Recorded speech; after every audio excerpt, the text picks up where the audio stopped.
Krampus ran his finger along the blade, watched the red Christmas lights flicker off its edge, thought of the high sorcery that went into the crafting of such a weapon, still as sharp as the day it was forged.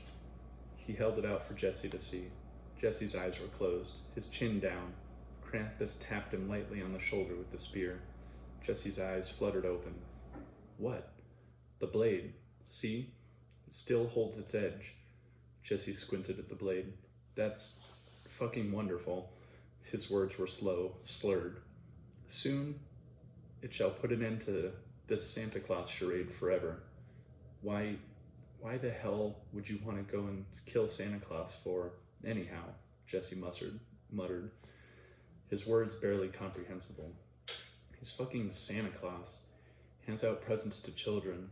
A bunch of nice shit like that. He coughed. Fuck, give me another swig of that stuff. He is not Santa Claus, Krampus said, lifting the flask to Jesse's lips. Santa Claus is a lie. He is Baldur. I told you that. Do you not remember? Yeah, Baldur, okay. You do not understand. You know nothing of him, nothing of his treachery. Krampus felt his blood rising. His treachery to me, to all of Asgard. How he brought ruin to all. Krampus fell silent for listening to Jesse's labored breathing. Are you not curious? What? Of Baldur's treachery? No, not so much. Well, you should know. Everyone should know. Krampus took a deep drink from the flask, wiped his mouth on the back of his arm. His villainy, his real villainy, it began when he came back after his rebirth, just after Ragnarok swept through Odin's realm, somewhere around 1100 years after the Christ child was born. Are you listening? Jesse shook his head.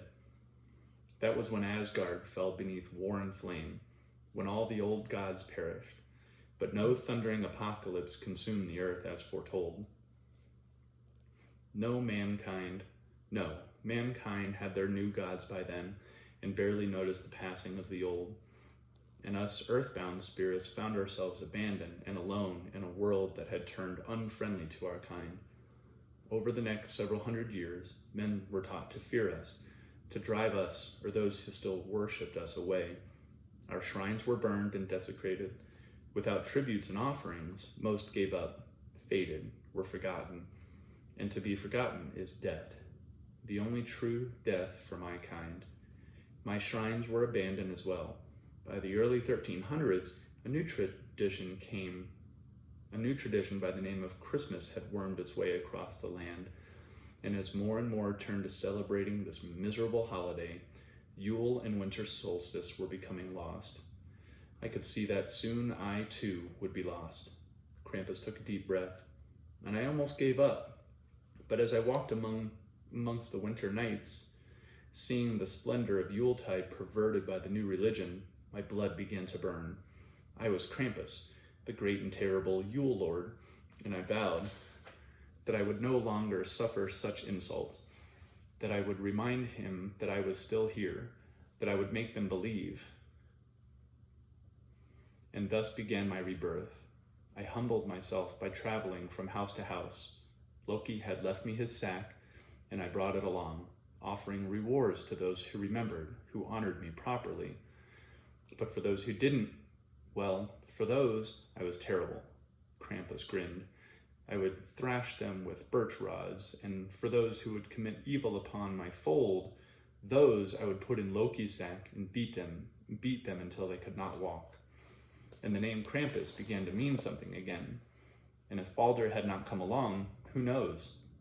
Maybe it would be my face on all those cola ads, my balloon floating along on the Yule Day parade, my bell-snickles ringing bells on the street, demanding tribute, or sitting in department stores and making promises to little boys and girls that will never be kept. Maybe, but only if I had taken pity on that soulless creature. He glanced at Jesse. Jesse's chin was back down on his chest. Jesse? Jesse didn't respond. Krampus reached over and wiggled one of the nails protruding from Jesse's leg. Ow, fuck, Jesse cried. Watch it, goddamn. What's wrong with you? You still live. Yeah, I still live. Lucky me. Krampus nodded. Good. Now where was I? Ah, yes, Baldur's rebirth. It had been prophesied that Baldur would be reborn onto the earth realm after Ragnarok, an earth cleansed of darkness by an all-consuming fire. Baldur reborn, a god of light and peace, a just god to watch over the world of men. But of course, there came no cleansing flame, and the Baldur I found stumbling in my forest did not even know his own name. Draped with filthy rags, he looked lost, starved, and being there were only a few of us left from the old lineage, I felt a kinship, a responsibility. So I brought him to my domain, dressed him, fed him, plied him with drink. Yet never did I see him smile, not then. But there were times when I would catch him staring at me, his face dark as though blaming me for all his woes. I should have taken heed to this, but the truth was, I harbored guilt. Guilt for what my mother and grandfather had done to him. I suffered under delusion that my charity might in some way absolve my lineage of these crimes. I offered him brotherhood, gave him a place at my side. Together we took the task of spreading Yuletide, but he seemed ever in a state of brooding and made only a half-hearted effort at best. One night, as I ravished a house honoring St. Nicholas, I saw Baldur pocket a small book bearing the saint's mark upon its cover. I should have taken it from him, thrown it into the fire, but my pity made me weak. It was not long thereafter, that he began to don the red and white, to mimic St. Nicholas in dress. Still I had held my tongue, hoped it was but a passing fancy. Then I found the cross. It sat brazenly upon the mantelpiece in his room, the sight hitting me as a slap to the face, the very symbol of my torment, in my house. This was more than I could bear. I stormed into his room and threw the cursed item into the fireplace. I tore open his coffer, intent on finding and destroying this book. I did not find that book, but I did find a treasure trove of artifacts and scrolls filled with the dead saint's teachings. I tore them apart, threw the shards at his feet, and demanded explanation. Asked him how he could embrace such evil. He showed no emotion, his face like stone, as always. He told me that the old ways were dead, that I was too blind to see that the ancients' time upon the earth had passed. He snatched the smothering cross from out of the fireplace, held it before me as though it were a great talisman. Here, he said, here is the world we now live in, and unless you learn to serve it, you will soon be a relic. I knocked the cross from his hand and slapped him across his face. He hardly flinched, just stared at me with those cold eyes. Enraged, I hit him again, a blow that would have felled an ox, nothing. It was as though he did not even feel it. And it was then that I did first see him smile, the smile of pity for me. The way one would look at a misguided child, this disparaging look, it burned into me, and so I snatched up the iron poker from the fireplace and struck him soundly across the face. He laughed, a sound I can still hear to this day. It went into my brain and drove out all sane thought. I struck him again and again, meaning to murder him, yet I made no mark. It was as if I were beating stone, and he still laughed, the sound seeming to multiply in my head. It was then that I truly saw him for the monster that he was, that I understood that he had been playing me all along, and even though he had been reborn into flesh, Odin's spell still had held protective power over him. Still, I would not stop. I beat him until I could lift the poker no more.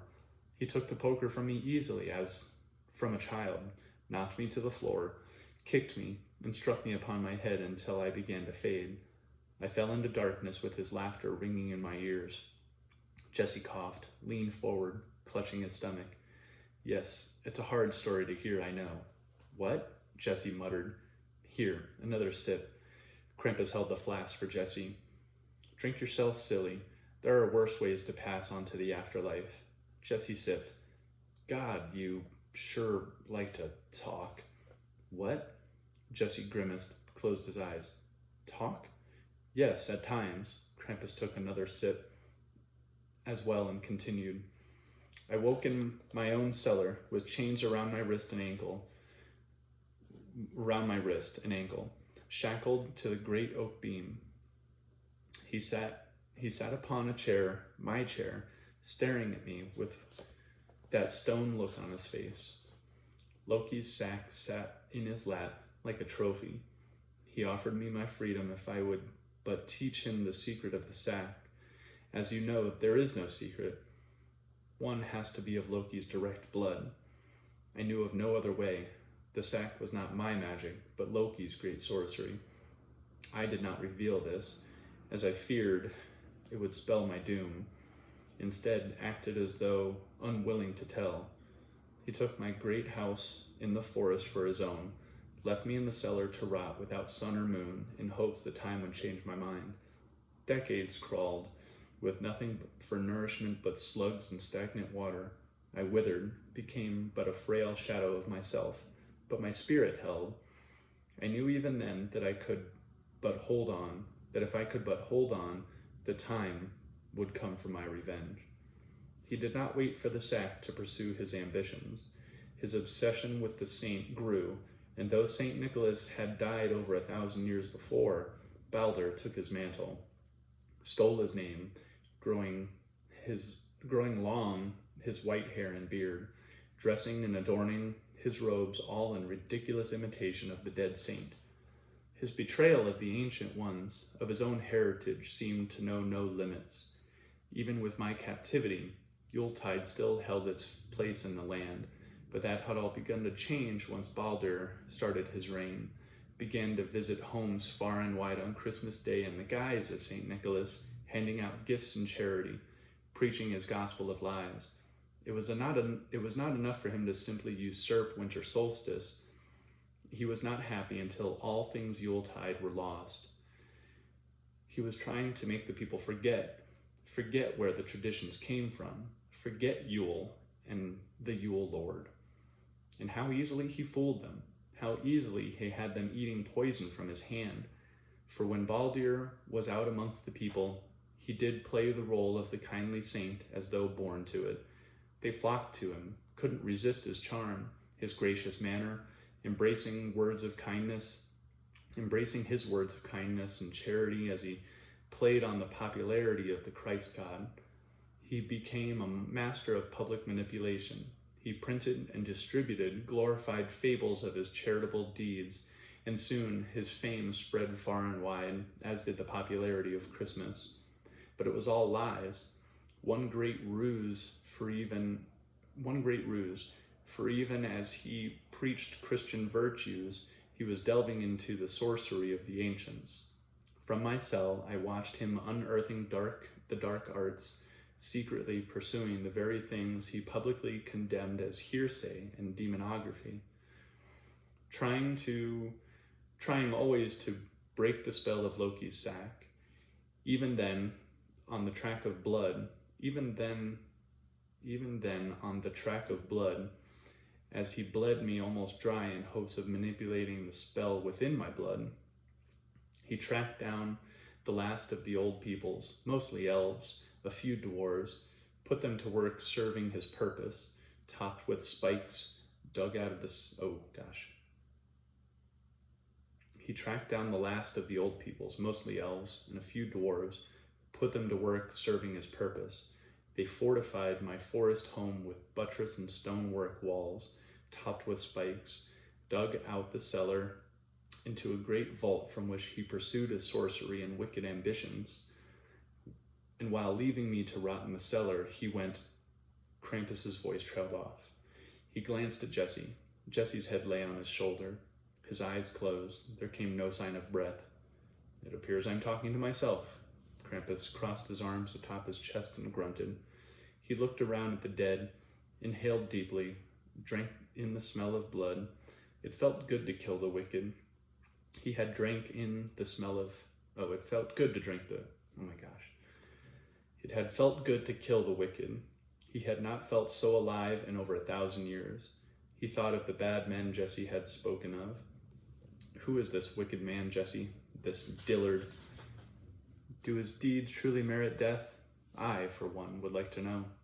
He poked Jesse. Jesse did not respond. Krampus leaned over, sniffed him, and smiled. Jesse, your spirit is strong. You hold on when you should be dead. He looked at the man's mangled hands. It would be a shame to lose one gifted with song. Would you like to come along with me? Would you like to kill Dillard yourself? There came no response from Jesse. Krampus drummed his long fingers on the spearhead. I think you would. Yes, most certainly. Most certainly. He lifted Jesse's arm and bit him on the wrist.